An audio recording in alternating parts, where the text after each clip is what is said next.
하나님 말씀 사도행전 4장 12절 말씀 함께 보겠습니다. 사도행전 4장 12절 말씀입니다. 함께 합독하겠습니다.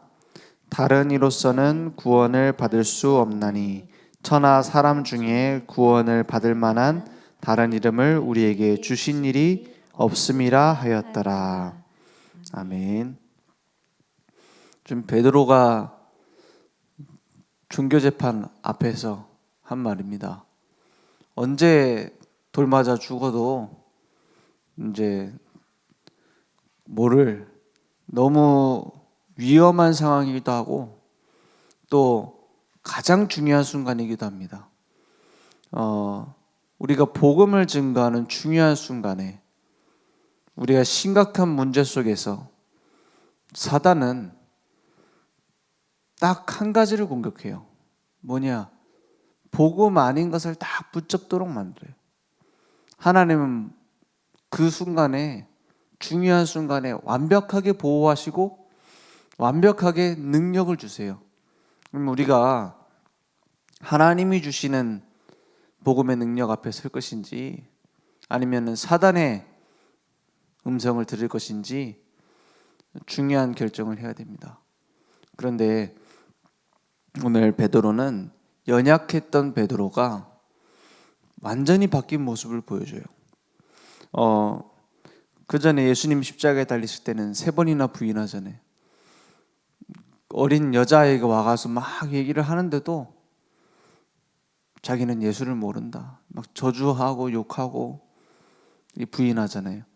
근데 예수님을 늘 따라다녔던 제자였던 베드로가 부인할 수밖에 없는 상황이었어요. 두려워할 수밖에 없는 상황이었어요. 그래서 부인했지만 부활하신 주님을 만나고 갈보리산, 감람산, 마가다라방의 언약을 체험하고 다른 사람이 되어졌습니다. 그 다른 사람이 되어졌다 했을 때 계속 지금 말씀 속에서 나오잖아요. 4장 8절에 보니까 이렇게 말합니다. 이에 베드로가 성령이 충만하여 이르되 백성의 관리들과 장로들아, 9절에 만일 병자에게 행한 착한 일에 대하여 이 사람이 어떻게 구원을 받았느냐고 오늘 우리에게 질문한다면 10절에 너희와 모든 이스라엘 백성들은 알라. 너희가 십자가에 못 박고 하나님이 죽은 자 가운데서 살리신 나사렛 예수 그리스도의 이름으로 이 사람이 건강하게 되어 너희 앞에 섰느니라. 이렇게 말했어요. 뭐가 충만해서요? 성령이 충만하여. 성령이 충만하여 이랬어요. 성령 충만 받으니까 다른 사람이 됐습니다. 성령 충만 받으니까 막 특별한 체험이 온다. 그럴 수 있습니다. 성령 충만 오니까 막 뭔가 안 들리던 게 들린다. 안 보이던 게 보인다. 그럴 수도 있겠죠. 꼭 우리가 알고 있는 틀에다가 딱 맞출 필요는 없으니까요. 그런데 성령 충만 받으면 항상 어떤 일이 일어났느냐? 복음이 증거됐어요. 예수가 그리스도라는 사실이 증거됐어요. 십자가에 죽으시고 부활하신 그리스도가 증거되어졌다니까요. 그게 성령 충만의 성경적인 결과입니다. 그죠? 그러니까 베드로 아닌 베드로가 나와요. 내가 아닌 내가 나와요. 복음을 담대하게 증거할 수 있게 되어져요. 그래서 내가 말하는 것이 아니라 내 안에 성령께서 말씀하시는. 그러면 가면 갈수록 확실하게 증거되어집니다. 어떤 것이요? 다른 이로서는 구원을 받을 수 없나니 천하 사람 중에 구원을 받을 만한 다른 이름을 우리에게 주신 일이 없음이라 하였더라. 단순히 예수 외에는 구원이 없다. 이 정도 얘기가 아닙니다. 지금 앞에서부터 쭉 보세요. 수많은 선지자들이 오고 세상에 수많은 이름, 영웅들의 이름이 있지만 그들 중에 구원받을 수 있는 길을 연 자가 있느냐 이 말이에요. 지금까지 원죄를 이긴 자가 있느냐? 하나님 떠나 있는 죄를 해결하고 사단의 권세를 꺾고 지옥의 권세를 꺾을 수 있는 영웅이 있었느냐? 없었지 않냐 이 말이에요. 다른 이로서 없었지 않냐 말이에요. 우리를 건져내려면, 우리를 구원하려면 자격이 있어야 됩니다. 어떤 자격이냐? 최소한 죽음의 권세를 이길 수 있어야 돼요. 그죠? 우리의 모든 죄를 짊어지고 대신 죽으시고 다시 살아나야 돼요. 그 일을 이룬 자가 있느냐 이 말이에요. 너희들이 십자가에 못 박고 하나님이 부활시키신 예수 외에 길이 없다. 지금도 수많은 내가 하나님이다, 내가 신이다, 내가 보혜사다, 내가 재림 예수다 하는 사람들이 있습니다. 우리를 구원할 자격이 되려면 처녀의 몸에서 태어나서 우리를 대신해서 죽고 다시 살아나야 돼요. 그 중에 한 가지라도 이룬 자가 있습니까? 없습니다. 그래서 우리는 예수 믿는 거예요. 그래서 우리는 예수를 그리스도로 믿는 거예요. 많은 교회를 다니고 오랫동안 신앙생활을 해도 예수 믿는다고 해도 예수 믿는 게 뭔지 모르는 사람 너무 많습니다. 예수 믿는 게 뭔지를 몰라요. 그냥 열심히 믿으면 되는 줄 알아요. 예수 믿는 게 뭐냐? 교회 가면 예수 믿으라 하지 않냐? 예수 믿는 게 뭘 믿는 거냐? 그냥 예수님을 그냥 신뢰한다 이렇게 알고 있어요. 우리는 그 이름을 믿는 겁니다. 영접하는 자 곧 그 이름을 믿는 자들에게는 뭘 받아요? 하나님의 자녀가 되는 권세를 주셨으니 있어요. 하나님의 자녀가 되는 뭐가 주어져요? 권세가 주어진다. 신분과 권세. 영접하는 그 순간, 무엇을 믿는 순간? 그리스도가 예수구나. 그 이름을 믿는 그 순간 우리는 하나님의 자녀가 되는 권세가 주어졌습니다. 그래서 아무리 연약해 보여도 그 안에 뭐가 있어요? 질그릇 가운데 보배가 들어있으면 보배 합이 돼요. 그렇죠? 아무리 예쁘게 꾸며놔도 안에다 쓰레기 집어넣으면 쓰레기통입니다. 그래서 우리 안에 그리스도께서 들어오셔서 그리스도께서 성령으로 내 안에 들어오셔서 하나님의 자녀 삼으셨어요. 유대교 지도자들의 영적 수준은 당장 힘으로 누르면 된다 이런 식으로 나왔어요. 베드로가 연약하고 초대교회가 연약하니까 불러서 겁주어서 보내면 되겠지 이런 식으로 지금 부른 거예요. 성전 미문에 있는 안전병이 일으킨 그게 무슨 잘못입니까? 왜 말하지 말라고 한 나사렛 예수 이름 얘기하냐 이거예요. 겁줘서 보내면은 안 하겠지. 근데 오히려 더 튀네. 그죠? 우리가 이 일의 증인이다. 십자가에 죽으시고 부활하신 너네들이 못 받고 하나님이 살리신 부활시키신 그 예수가 그리스도다. 우리가 이 일의 증인이다. 그러니까 예상하고 달라요. 말하지 말라고 했지 않냐? 좀 나사렛 예수 이름 얘기하지 마라. 이러니까 우리가 보고 들은 것을 말하지 아니할 수 없다 그러잖아요. 누가 시킨 겁니까? 하나님이 시키시는 대로 하는 게 맞냐? 니네들이 시키는 대로 하는 게 맞냐? 이렇게까지 말하잖아요. 오늘 구원의 절대 망대가 내게 딱 세워지면 문제가 왔다, 사건이 왔다, 핍박이 왔다, 막 일부러 핍박을 받을 필요는 없죠. 일부러 핍박해봐라 막 이렇게 할 필요는 없겠죠. 그런데 그 모든 순간에 이제 내가 말하는 것이 아니라 내 안에 성령께서 시키시는 말이 있어요.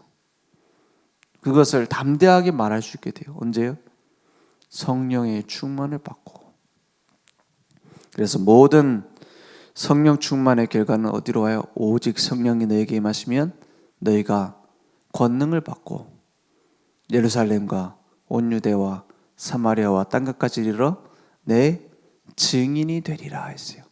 그래서 사도행전을 성령행전이라고 합니다. 전도 선교행전이라고도 합니다. 왜냐? 1장부터 28장까지 전부 다 사도행전 1장 8절의 성취예요. 예루살렘에 많은 사람들이 마가다락방에서 복음이 증거되기 시작하고 사도행전 3장 4장 계속 예루살렘에서 복음이 증거돼요. 사도행전 6장에 보니까 유대 온 유대의 제사장의 무리들 예수 믿게 돼요. 사마리아와 사도행전 8장에 빌립 집사를 통해서 사마리아에 복음이 증거되고 온 유대와 예루살렘과 사마리아와 그리고 뭐 남았죠? 땅 끝까지가 28장까지 쭉 이어지는 성령의 역사입니다. 아시아, 빌립보, 그 마게도냐를 넘어서 이제는 로마까지, 저 서바나까지, 스페인까지 복음이 증거되는 얘기예요. 이때까지는 땅 끝을 서바나로 봤어요. 스페인, 거기까지 땅 끝으로 봤어요. 근데 지금까지도 이 말씀이 성취되어서 땅 끝까지 돌고 돌아서 복음이 우리에게까지 왔어요. 그죠? 말씀은 지금도 성취되어집니다. 땅 끝까지 내 증인이 되리라. 이 말씀이 계속 성취되어지는 거예요. 그래서 구원의 절대망대를 내 안에 하나님이 세우시는 겁니다. 구원받은 자, 구원을 증거하게 되고 구원의 능력을 누리게 됩니다. 어떻게 해요? 기도의 망대를 세워라 했어요. 그래서 구원받으면 뭐가 달라집니까? 했을 때 제일 중요한 것이 전도활동은 예수 안 믿는 사람도 합니다. 불교 다니는 사람도 해요. 막 능력이 나타나는 거 무당도 합니다. 구원받고 가장 달라지는 게 뭐냐? 가면 갈수록 내가 중요하지 않게 돼요. 구원받은 자. 내 안에 하나님께서 살아가시는 기도가 회복되기 시작해요. 내가 원하는 대로 하는 게 아니구나. 하나님의 뜻대로 되는구나. 그러면 할 수 있는 건 기도밖에 없어요. 그렇지 않습니까? 가면 갈수록 갈라디아서 2장 20절의 기도가 내게 회복되어져요. 내가 죽고 내 안에 그리스도께서 사시는 것이다.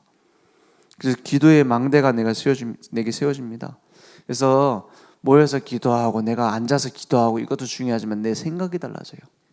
내 마음이 달라져요. 내 영적인 상태가 달라져요. 그러니까 전도 선교의 절대망대는 되어지게 됩니다.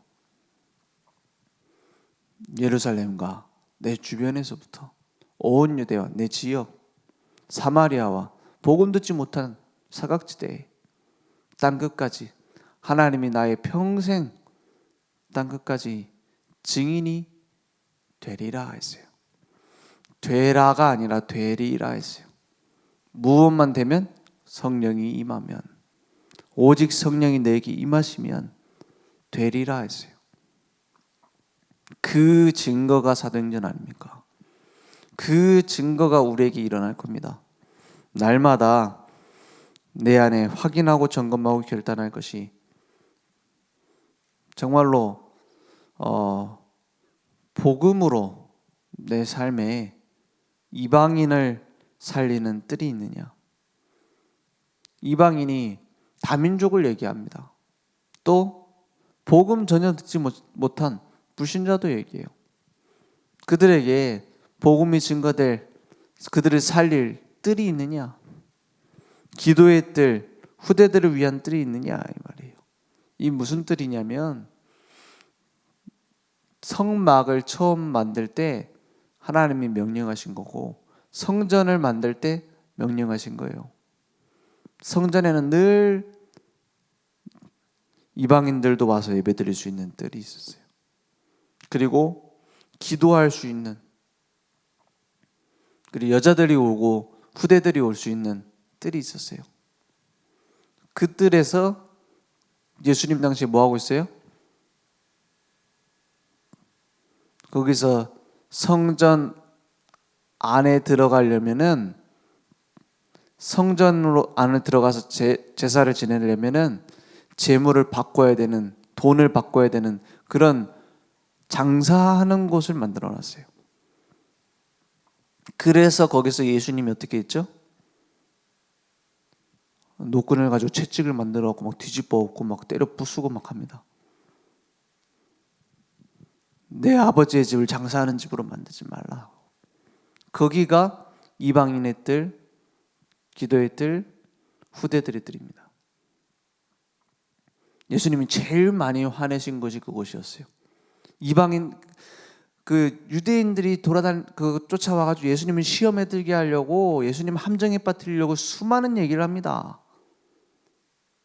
그죠? 그때도 예수님 욕 잘하셨어요. 예수님 닮으려면 어떻게 해요? 욕을 잘해야 돼. 뭐 독사의 새끼들아, 회칠한 무덤아, 막 있는 욕 없는 욕 다 해. 그런데도 뭘 무기를 만들어서 휘두른 적은 없어요. 근데 유일하게 그 휘두른 게 이 뜰입니다. 예수님이 화내셨다는 건 하나님이 분노하신 거예요. 그죠? 그 뜰을 없애고 다른 걸로, 돈으로 가득 채운 거 화내셨어요. 올바로 선교할 생각은 안 하고 돈벌이에 급급한 교회, 하나님은 거기에 채찍을 휘두를 겁니다. 진짜 치유할 수 있는 기도의 뜰은 만들지 않고, 치유 대상자 살릴 수 있는 중요한 문은 만들지 않고, 맨날 싸우고 있는 교회, 하나님은 채찍을 휘두를 겁니다. 후대 키우지 않고 지금 당장 이익만 찾아가고 있는 교회, 하나님은 채찍을 휘두를 겁니다. 그죠? 하나님이 원하시는 교회는 간단하고 하나님이 원하시는 전도자는 쉽습니다. 하나님이 원하시는 것이 무엇일지 방향 맞추면 돼요. 왜 그런 장사하는 집을 만들어놨느냐? 이익이 돼요. 그죠? 그냥 자기 집에서 데려온 재물 가지고 오잖아요. 막아요. 못 들어가게. 그건 부정한 거니까 이걸로 가져가야 된다. 그리고 거기서 많은 이익을 취해요. 돈 바꾸는 것도 이익을 취해요. 중간에 수수료 붙어요. 그러니까 교회가 많은 살림을 사는데 도움이 돼요. 못 버려요. 그래서 그 자리가 이방인의 뜰이고 기도의 뜰이고 후대의 뜰이에요. 그러면 어떻게 보면 뭐 다 세계 선교한다? 그게 지출이라고 생각할 수 있어요. 막 다민족 살린다? 그 지출이라고 생각할 수 있다니까요. 막 후대들 위해서, 렘넌트들 위해서, 렘넌트들 헌금을 얼마나 많이 할 수 있습니까? 사실 많이 못 해요. 그러니까는 손해라고 생각할 수 있어요. 그게 착각입니다. 교회의 목적과 방향을 잃어버린 거예요. 예전에 어디 전도하러 갔는데 그 노인들 있는 그런데 복음을 전하러 갔는데 어떤 나이 많으신 할아버지가 얘기를 하세요. 무슨 얘기를 하냐? 나는 여기 시골 교회 장로다 이러더라고요. 그래, 장로님이시냐? 물어보지도 않았는데 막 자기 얘기를 해요. 안 그래도 얼마 전에 교회를 크게 건축을 해가지고 돈을 많이 들여가지고 건축을 했는데 헌금 많이 한 사람들이 다 교회를 떠났다. 그리고 아니 헌금 많이 못한 사람들이 떠난 것도 아니고 왜 많이 한 사람이 떠났습니까? 그러니까 돈 많이 냈는데 내 맘대로 안 되고 막 목사님 맘대로 한다고 해가지고 다 떠났다 이러더라. 무슨 교회가 그렇습니까? 그리고 또 뭐라 했냐? 그래가지고 재정이 힘들어져가지고 이제 선교하는 건 내가 다 그만두라고 했다 그러더라고요. 선교사들 지원하다 다 끊고 이제 교회가 살림을 똑바로 살아야지 막 얘기하는. 그래서 많은 생각을 하게 만들더라고요. 그러면 교회를 문 닫아야 되는 거 아닙니까? 그렇잖아요. 복음 안전하고 전도 선교 안 할 거면 교회가 왜 필요합니까? 그럼 그만둬야죠. 그렇지 않습니까? 하나님 입장에서는 필요 없는 교회예요. 그렇잖아요. 뭐 전 세계의 교회가 줄어들고 있다? 한국 교회 문 닫는다? 우리 한국 교회 문 닫지 않도록 기도해야 된다? 저는 그런 기도는 필요 없다고 생각합니다. 세계 교회가 문 닫지 않도록 기도해야 된다? 그건 필요 없는 기도입니다. 왜냐? 하나님께 필요한 교회가 아니기 때문입니다. 그렇잖아요. 하나님께 필요한 교회가, 하나님이 원하시는 걸 하는 교회가 아니라면 문 닫으면 돼요. 그렇지 않습니까? 기도를 바꿔야죠. 문 닫도록 기도할 게 아니라 우리 한국 교회가 하나님이 필요하시는 일을 하는 교회가 될 수 있도록, 우리 전 세계 교회가 올바른 복음 전하고 세계 선교하고 전도하는 교회가 될 수 있도록 기도해야 되는 거 아닙니까? 오늘 우리의 삶에도 하나님이 역사하셔야 될 이유가 있어야 돼요. 구원받은 하나님의 자녀로 올바른 복음 증거하는 전도자로. 그렇죠. 맨날 집 나가 돌아다니면서 도박하고 마약하는 아들한테는 축복할 이유가 없어요. 아버지가 가업을 물려주려면 방향을 맞추고 있는 아들한테 물려주게 돼 있어요. 앞으로 이어받아 잘할 아들한테 줘야죠, 당연히. 그게 하나님이 우리를 축복하시는 방식입니다. 왜냐? 사랑하시기 때문에. 공평하게 사랑하시기 때문에 차별로 응답하세요. 맞죠? 망할 짓을 할 아들한테는 물려주면 안 돼요. 사랑하기 때문에. 먹고 살 만큼만 줘야 돼. 그것처럼 오늘도 구원의 절대망대를 세우고 내 안에 확인하고 점검하고 결단할 우리에게 하나님은 완벽하게 응답하실 줄 믿습니다. 기도하겠습니다. 하나님 감사합니다. 오늘도 다른 이로서는 구원을 받을 수 없나니 천하 사람 중에 구원받을 이름 주신 적이 없다고 하신 그 말씀처럼 우리의 삶에 오직 유일성 재창조의 생명의 복음이 증거될 수 있도록 역사해 주옵소서.